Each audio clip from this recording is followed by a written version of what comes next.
আন্তরিক ধন্যবাদ জানাচ্ছি। আমরা কেন এই জাতীয় প্রেস ক্লাবের সামনে আজকে 17ই মে অবস্থান কর্মসূচি তথা লাগাতার অবস্থান কর্মসূচিতে এসেছি?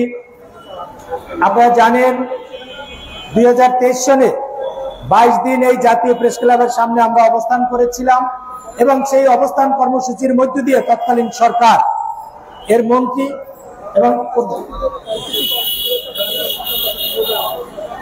আমরা মূলত এখানে এসেছি শিক্ষা ব্যবস্থা জাতীয়করণের দাবিতে। বিশেষ করে সরকারি এবং বেসরকারি পর্যায়ের শিক্ষা ব্যবস্থায় যে পাহাড় সম বৈষম্য রয়েছে সেই বৈষম্যের অবসান ঘটাতে হবে। বর্তমান বৈষম্য বিরোধী আন্দোলনের ফলে যে সরকার ক্ষমতায় আছেন, বিশেষ করে একজন নোবেল জয়ী শিক্ষক প্রধান উপদেষ্টা হিসেবে আমাদের আছেন, আমরা মনে করি যে ওনার মাধ্যমেই কেবলমাত্র সম্ভব এদেশের সরকারি এবং বেসরকারি শিক্ষা ব্যবস্থায় যে বৈষম্য সেই বৈষম্য ঘুচানো সম্ভব। তাই আপনারা জানেন আমরা 2004 সনে 25% উৎসব ভাতা পেয়েছিলাম। আজকে সেই 25% উৎসব ভাতার এই 21 বছরে কোনো পরিবর্তন হয় নাই। আমরা মাত্র 1000 টাকা বাড়ি ভাড়া পাই, 500 টাকা চিকিৎসা ভাতা পাই। গত এপ্রিল মাসের বেতন এখন পর্যন্ত কোনো শিক্ষক কর্মচারী পায় নাই।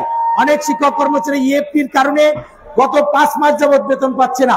এই সকল বঞ্চনার এবং এই সকল বঞ্চনা ঘোষণের জন্য আজকে সারা দেশের 5.5 লক্ষ শিক্ষক কর্মচারী ঐক্য পরিষদের ব্যানারে জাতীয় প্রেস ক্লাবের সামনে লাগাতার অবস্থান কর্মসূচি পালন করছে এবং যতদিন পর্যন্ত আমরা আগামী ঈদুল আজহার আগে 25% উৎসব ভাতা থেকে সরকারি শিক্ষক কর্মচারীদের ন্যায় শতভাগ উৎসব ভাতা, পূর্ণাঙ্গ বাড়ি ভাড়া এবং চিকিৎসা ভাতার ঘোষণা সহ জাতীয়করণের ঘোষণা না পাবো ততক্ষণ পর্যন্ত 5.5 লক্ষ শিক্ষক কর্মচারী এই জাতীয় প্রেস ক্লাব থেকে ঘরে ফিরে যাবে না।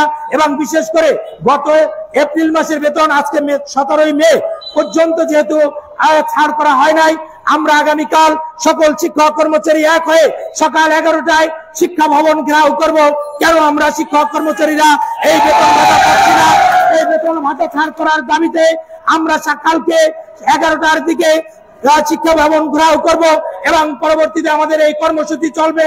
প্রয়োজনে যদি সরকার আমাদের এই দাবির প্রতি কর্ণপাত না করে আমরা আগামীতে long march to Jamuna, long march to সচিবালয় থেকে আরো কঠোর কর্মসূচি পালন করতে বাধ্য হব।